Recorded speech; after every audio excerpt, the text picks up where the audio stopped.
Okay, there you Oh go. gosh, yeah. Just go a couple slides ahead. I noticed last second that I screwed up my title. There we go. There we go. Okay. Objectives are great. No, not that one. Okay. We're not talking about concussion today. Okay, it's all yours now. So the topic is sideline emergencies. I screwed up the starting thing. No stress. So these are our objectives, which are incredibly important, and there will be a quiz later. And be ready. I know your names now. But you're gonna be able to name a couple things that you really need to keep an eye out for. You're gonna figure out which head injuries really need to go to the hospital, which ones you can manage on your own, and you're gonna be able to figure out which neck injuries are serious and which ones aren't so bad. So the first two slides here are just gonna be like some general cases. And we're not going to talk about them right away. We're going to talk about them at the end once we've learned a few things. So the first guy is a high school hockey athlete who gets hit. He hits his head on the ice. His helmet stays on, but now he's nauseous. He has a headache and he's kind of got photophobia. He never lost consciousness. And so you got to start running through your mind. What do I need to do with this kid? Can he go back and play? If he says, I really, really want to go back and play, do I have to send him to the hospital to get a CT scan? If he says he has a headache, what meds can I give him? And you just got a lot of questions that you run through your mind when these athletes get hurt. So we'll talk about it more at the end once we've learned some things. And then another one, common situation, football player, helmet to helmet contact, he falls and he's laying there, you go out to look at him and he says, my neck hurts. And it hurts both sides. He's got some midline bony tenderness and says that he can't move it because it hurts too much. And then he's got this pain that's running into the shoulder blade and the left arm. And so you got to figure out, if this guy wants to go back and play, can he go play? Or does he need x-rays? Or do we need to put him on a spine board and transfer him to the ER? Or even simple questions like, do we take off his helmet to look at him closer? And so these are all questions that you don't really think about until it happens, and you need to have a little bit of a pre-thought now before you're in that situation. So there's a lot of dangerous things that can happen in sports. And so I picked a couple of the worst ones. We're not going to talk about some of the more minor injuries like dislocations and like getting a tooth knocked out. We're talking about the stuff that's really life-threatening. No matter what the injury is, just don't get distracted. If someone is coming off the field and they've got a big bloody arm, don't get distracted by that bloody arm if the patient's also in and out of consciousness and maybe struggling to breathe. Look at the important things first. Always remember your ABCs. Make sure that your patient has a good airway, they're breathing, and their heart's still beating before you stress about that cut they have on their arm. So the first thing, and one of the more common things that you're going to see are head injuries, and there's a big variety. There's more minor things like concussions. There's moderately life-threatening things like subarachnoid hemorrhages, and then some really bad stuff like the bigger brain bleeds and skull fractures. And differentiating who has a bad one and who doesn't have a bad one is really important, because they can be life-threatening for sure. So with the head injuries, you always got to figure out, how bad is this? Is this like I'm slightly dizzy and I just need to rest bad? Or is this you're going to the hospital immediately bad? And it's hard to tell at first. Your symptoms at the very beginning are not going to be the same as 4 hours later. And some kids look pretty bad that first 10 minutes and they recover quick. And some people are the opposite. They don't look that bad. And then they wake up the next morning and they look rough. So always remember, the one point in time you saw them is not the end all be all of everything. And frequent rechecking is very helpful. There's this thing out there, if you don't know what it is, called the Canadian head CT rule. And it's actually super helpful. And if you are going to be covering sports or on the sidelines at all, it would be really helpful to either Google this and just make a note of it somewhere in your email, or something that you can look up quick. Because when a kid gets a head injury, even if it's not that bad, everyone starts to freak out. And the parents always ask, does he need to go to the hospital and get a CAT scan? And the answer almost always is no, but people freak out.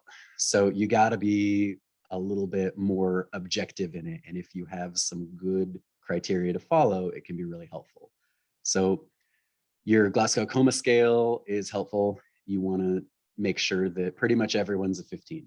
If you're under 15, you're usually going to the hospital, but pretty much everyone's always a 15. You might be a 14, but anything under that, for sure, you're going to the hospital. If you see anything that looks like a broken bone in the skull, anything that looks like a crack, you're going to the hospital. If you have bruising in the face in a spot that you didn't get hit, you're going to the hospital.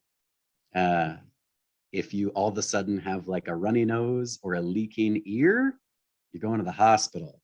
However, the majority of people do not have any of these things. You know, the majority of sideline injuries, they feel real dizzy, they feel nauseated, they're not vomiting, and they do not need to go to the hospital right away. This is a cool picture with just some of the common things you're looking for really bad head injuries. These are mostly signs of a basilar skull fracture, which is harder to see and notice. So bruising in the eyes, bruising behind the ear, and then runny nose, leaking ear. Those hopefully are all things that you've heard of. But if you haven't, these are really bad signs. If you see these, get them away from you, get them to a hospital. The question always comes up, you know, what medicines can I give this person? Tylenol is perfectly fine. However, in the first 24 hours, if they have a headache, if their shoulder hurts, whatever, if you think they have a concussion or they have a head injury, nothing that's a blood thinner at all. No ibuprofen, NSAIDs, aspirin, alcohol, nothing that's even close to a blood thinner. A lot of people do have microscopic, tiny head brain bleeds, but they're not clinically significant. They stop on their own.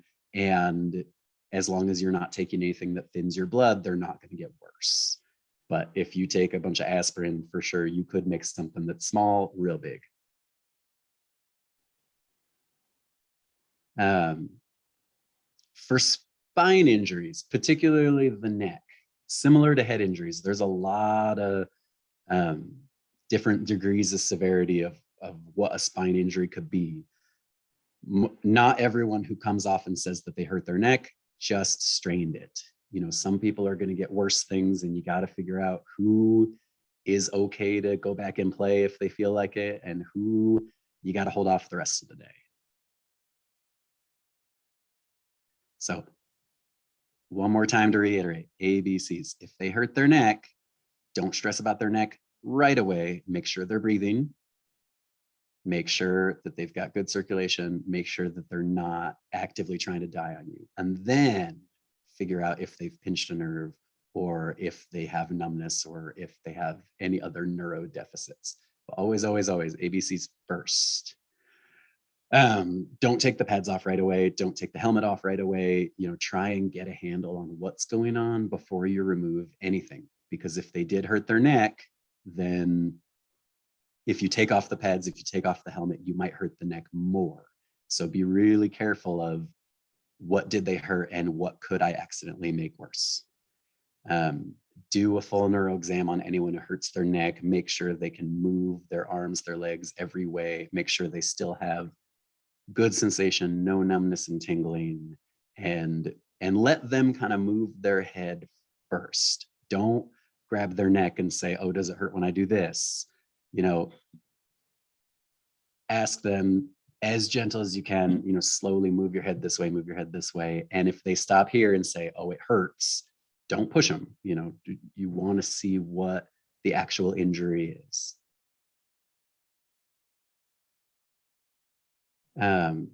And so a lot of times it's going to be something that's really mild. Kids fall and they mildly strain their neck all the time. It kind of hurts, but they can still move it pretty normal. There's no numbness or tingling, no neurodeficits. They might have a little muscle spasm, but as long as they don't have midline tenderness, they've got this great range of motion and the pain's minor. If they feel up to it, they're fine to go back to play. The big thing is figuring out who's not just that regular cervical strain.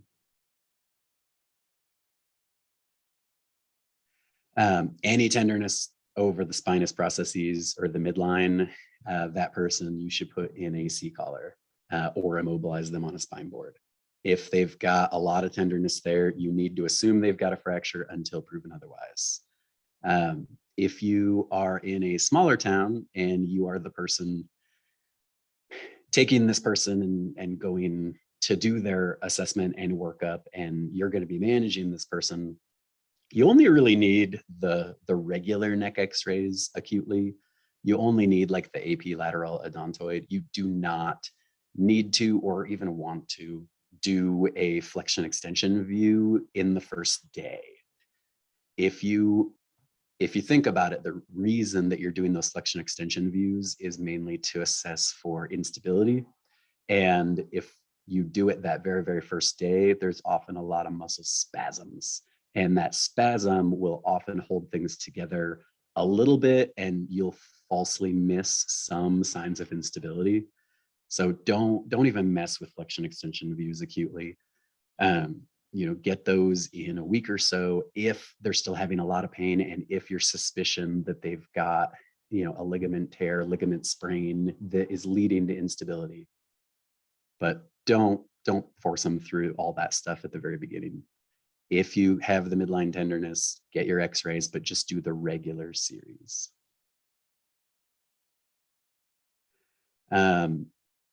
Anyone who has covered football for the first time gets really freaked out when a kid gets a stinger or a burner.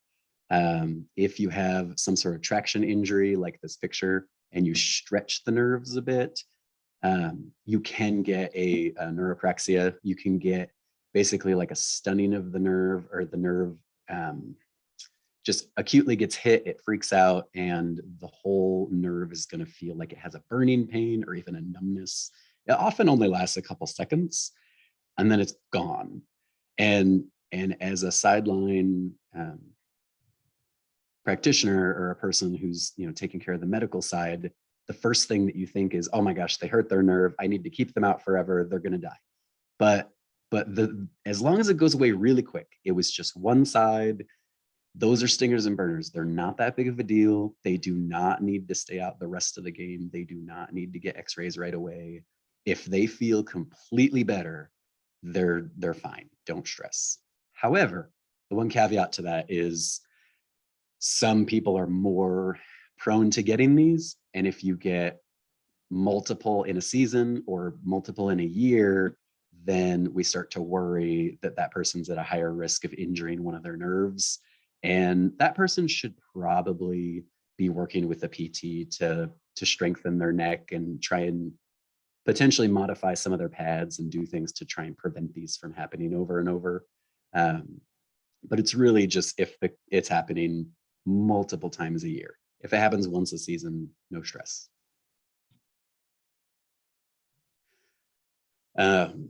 However, if they get that numbness, tingling, burning down the one arm and it's not going away, or if it's bilateral, then it can be worse. If it's just one side and it's staying there, you assume that it's a cervical radiculopathy or a little bit of a pinching of the nerve, just one-sided.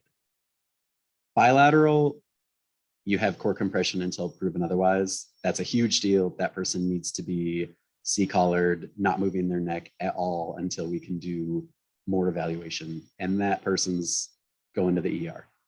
Okay. Unilateral, you might be able to wait a day, but that bilateral person is going and getting that emergent evaluation today. Okay.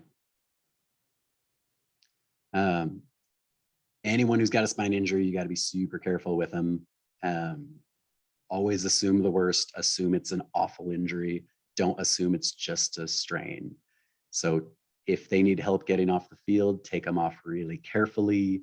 If they are laying down and they're not moving at all, there's a lot of debate over, do we take the helmet off to put them on a spine board? Do we leave the helmet on to put them on a spine board?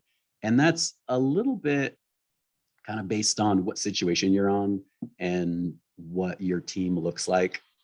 If you are working at a college and you've got a college team that practices this frequently, they may be really good at working together fluidly and preventing injury as they get these things off. However, if you're at a rural football game and it's like you and one trainer and you have not practiced this and you only have two people, leave the pads on, leave the helmet on, don't try and take them off right away, and wait until you get some more people around. You do want to take off the mask most of the time so that you have access to the airway in case you need to get to it pretty emergently. But unless you've got more people to help, we usually recommend leaving the helmet on. And most of the time, the other thing that you need to consider is where you're sending them. And so if you are sending this person to an ER that is big and you think has a lot of experience taking off pads, let them do it.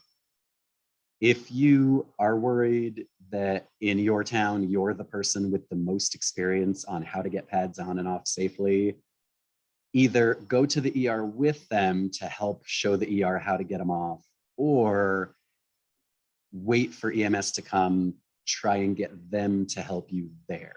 But don't just send them to a rural ER and hope that they have any idea what they're doing about how to get pads and helmets on and off safely, okay? So if you feel like you're the more experienced person in your town, help out as much as you can.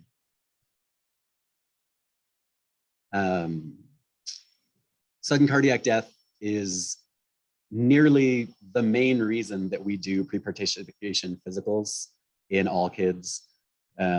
There's about a 1 in 100,000 chance of death in high school athletes. It's usually males, and it's usually someone who never had a symptom, completely asymptomatic. They felt great, and then they were playing sports and they die. And you always have to be very careful trying to figure out who these kids are. So the most common reason is structural heart diseases. Hypertrophic obstructive cardiomyopathy is probably the most common thing, and that's the murmur that you're usually looking for on your pre-participation physical. But the tall, lanky kid with Marfan's also can have sudden cardiac death. Kids who are acutely ill or who get myocarditis, kids who get hit in the chest, anything that causes a disruption in the rhythm of the heart could lead to VFib or ventricular fibrillation. And then you've got a couple minutes before that kid is gonna die. So sudden cardiac death is gonna be the thing that you see that is the fastest response. But hopefully, if you're in the medical field, that is the thing you're most familiar with what to do. You use your BLS, you start your CPR, compression, get your defibrillator. The sudden cardiac death is terrifying, but of all the things, that's probably going to be one of the things that you feel the most comfortable with and prepared with if you're keeping up on your basic life support or your BLS every year. So the key to the early survival is always, recognize what's happening, get CPR started right away, early defibrillation. And if you are outside of the hospital and you have cardiac arrest, the #1 predictor of survivability is defibrillation. If you got defibrillated, the chances that you survive are way better. So the stats that I could find were kind of variable, but if you defibrillate within 3 to 5 minutes, it looks like the survival rate's about 50% to 75%. So it's not terrible for something that we all assume is usually going to kill someone. But make sure you know where your AED is. Make sure that you know how to use your particular AED. Make sure that it gets tested once in a while. I've been at a lot of places where the AED is like 5 years old and it's got dust on it, and they say, yeah, I'm sure it works. And you just hope that you don't need it because that one looks kind of rusty. So make sure that you pull it out once in a while. It gets tested once in a while. It has batteries, okay? Make sure that every place that you're covering a sport, you know where that is.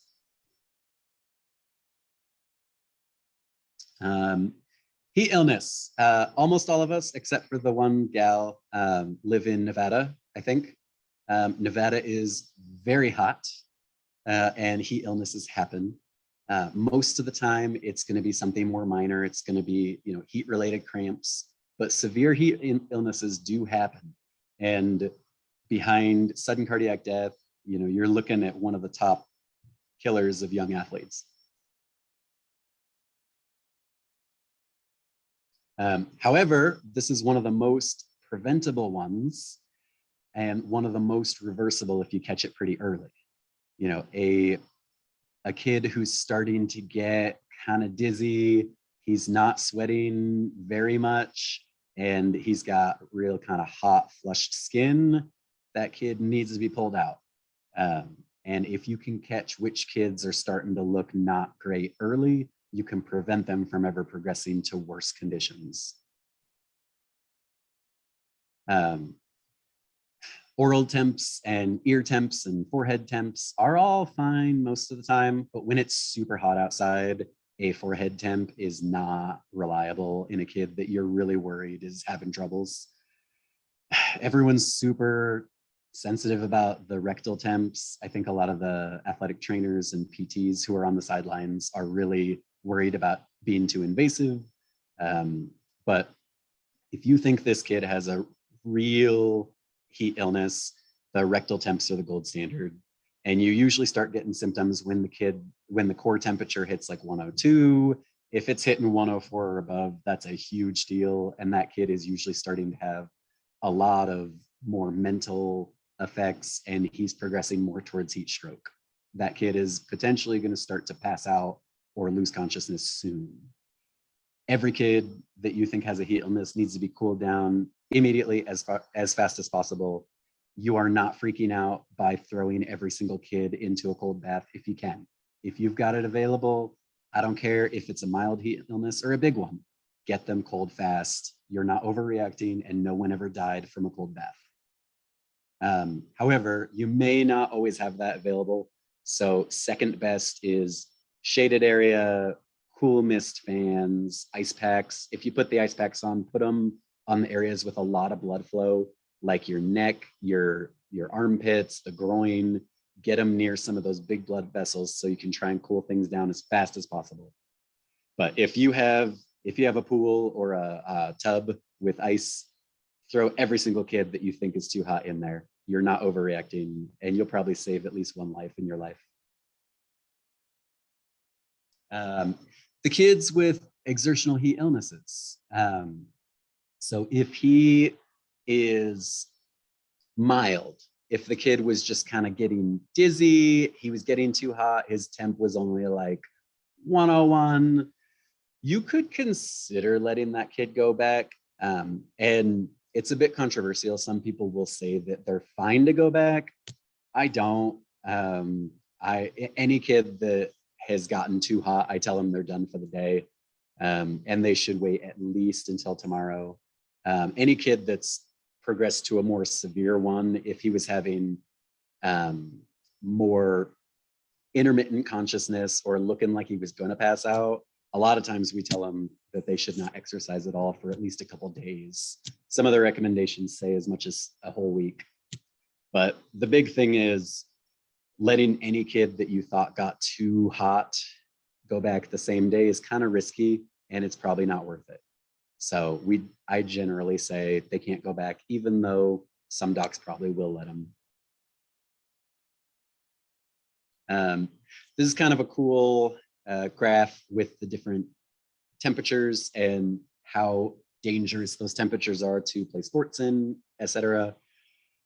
You will see the humidity is super important. And so that's the one thing we have going for us around here is it's not that humid. And so we can get up to, you know, the high 90s and heat illnesses happen pretty infrequently.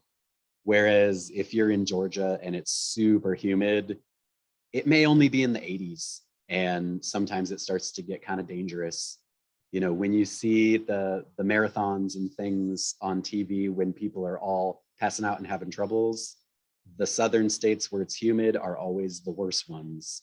If you're somewhere dry like here, it's not as bad, but calculating out what your risk is and making sure that your athletes know hydration, hydration, hydration, and have your emergency action plans in place. Anaphylaxis happens every once in a while. It's the exact same treatment in regular population as it is in athletes. It's almost always a bee sting if it's at an athletic event, but it could be food if they borrowed food from someone else. It could be something like grass or exercise-induced anaphylaxis, but it's almost always bee stings because most people know what they're anaphylactic against. Treat it. So anaphylaxis, you probably are going to recognize the symptoms of. They're going to look like they have a really hard time breathing. They're going to start wheezing. They're going to get really kind of dizzy. They might be hypotensive. Their heart's going to be racing. They're going to tell you. If someone is starting to have anaphylaxis, they will tell you. And if they can't tell you, it's because their throat is closed, and that's an even bigger deal. So always have your EpiPens ready. The EpiPens, not everyone has. The EpiPens are pre-dosed. So if you have those, fantastic. If you have a jar of epinephrine and a needle, make sure that you have pre-calculated how much you need to draw and you wrote it down on the bag or on a piece of paper in the bag. It is not a good time to do math in a stressful situation when someone is not breathing. So do the math now. Don't do the math when they're not breathing. Okay. Put them down, put their legs up. You know, if you have it available, oxygen, IV fluids, you know, antihistamines like Zyrtec or Claritin, and then H2 blockers like Pepcid or famotidine, steroids, bronchodilators. All those things are secondary. The big thing is epinephrine. If you have epinephrine, give it. I don't care about anything else. Give the epinephrine, okay? It's pretty debatable if a lot of that other stuff works. Some studies have really questioned if antihistamines help anaphylaxis at all. Even if the patient fully recovers, epinephrine is temporary. That person needs to be watched pretty closely for a couple hours, and that person needs to be at a hospital. The epinephrine is going to make them look like they make a full recovery. They are going to look really great for 15 minutes, and then they're going to crash again potentially. So even if that person looks great, you ship them. The last couple things are just, so chest abdominal trauma. If a kid gets hit in the chest, always feel around and try and see if you can feel any rib fractures that look displaced, and make sure that their lungs are still clear bilaterally. They're not developing any fluid anywhere. You're not worried about a pneumothorax. If a kid starts to develop a tension pneumothorax, that is a big emergency, and you might need to put a needle in that guy's chest. It's the second intercostal space, midclavicular line. You stick it in as hard as you can and you leave it in. And I hope that no one ever has to do that, but you really could save someone's life because a tension pneumothorax is not going to wait for EMS to show up. Abdominal trauma, the next couple of slides are some pictures of things that you need to look for in case you're not familiar with the big abdominal trauma things to watch for. Abdominal trauma is tricky because you can't really see inside there, and a lot of kids kind of hurt in the stomach when they get hit. So figuring out who's bad and who's not bad is tricky. If you have an ultrasound available and someone who can do a fast exam, that's super helpful. If not, just serial abdominal exams. Check them again in 15 minutes. And if they're getting worse, they need to get a CT. This is like going back to your college days of seeing some of these pictures. Cullen's sign, Gray-Turner sign, those are signs of intra-abdominal trauma, intra-abdominal bleeding. This is not normal bleeding, especially if they got hit somewhere else. So always make sure that the bruising and the injury makes sense. Similarly, if a kid gets hit in the stomach and they're complaining about a bunch of shoulder pain, that person likely has irritation of their diaphragm, and that person needs to be evaluated further. If you get hit in the stomach and your shoulder hurts, that person's not going back to play. And then this last thing was more just for fun. If it's thunder and lightning outside, obviously keep the kids in. There's this 30-30 rule. If you hear the lightning within, or if you hear the thunder within 30 seconds of the lightning, it means you're probably within about 6 miles, and you should completely stop play for 30 minutes.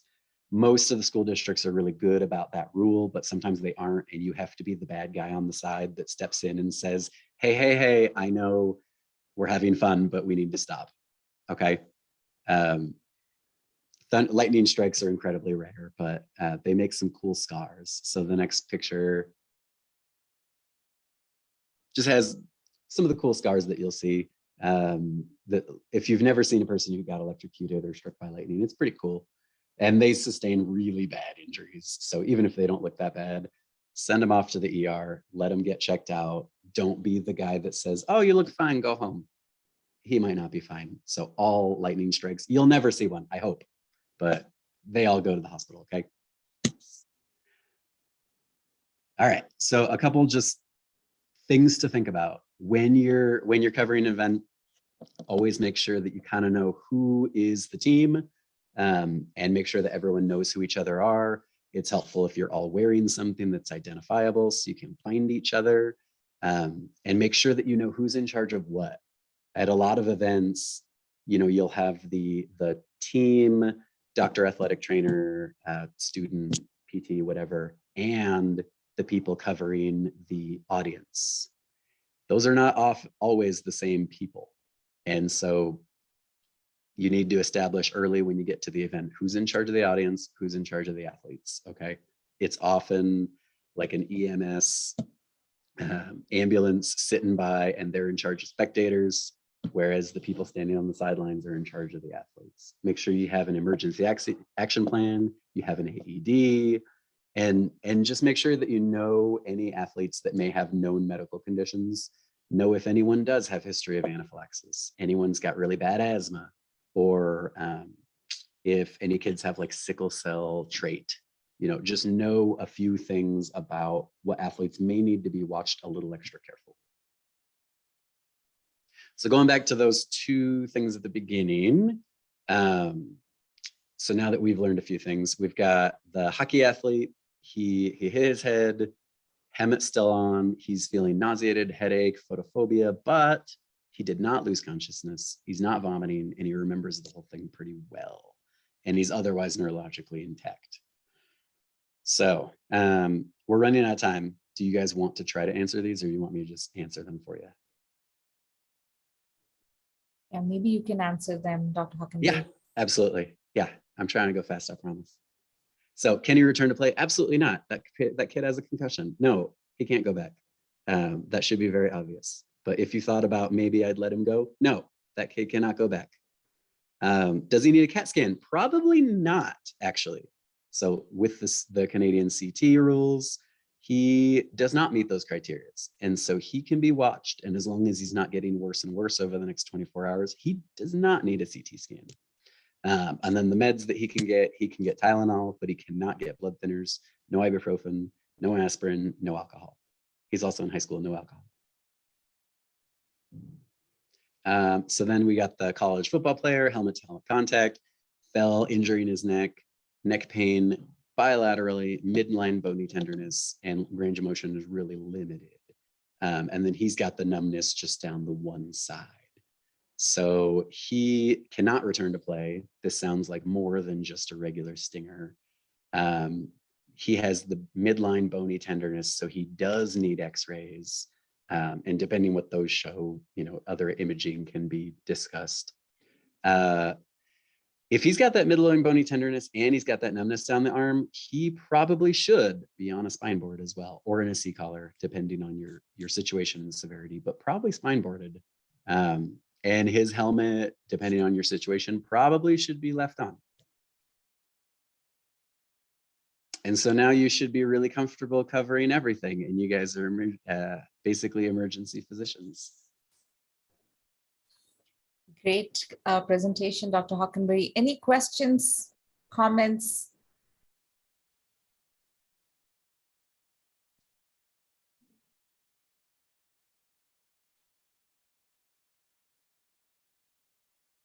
You were very, very clear in your presentation, Dr. Hockenberry. Nobody has any questions or any comments at all. It was just too much information too quickly, right? Everyone feels overloaded, ready for your day. I just wanted to share, over 25 years ago, I was 14, 15, and I had a spinal injury with jumping on a trampoline and trying to do a backflip. And some of the things that you're going over were not at all, I think, known, and how to help me with how much pain I was in and what to look at on the x-ray. I don't even know kind of what happened, but ended up needing to have surgery. And so even crazy, crazy things can happen, even not, in sports. So I just wanted to share that. That was really nice to hear some of the things that we do know now to help people with some pretty significant spinal injuries. So. Well, and the ones that happen, at home or even in public are always less evaluated than something that happens at an official event or with anyone officially watching it. Good. So that things do get missed. Mm-hmm. Okay, I know Thank you for letting me join today too. Of course.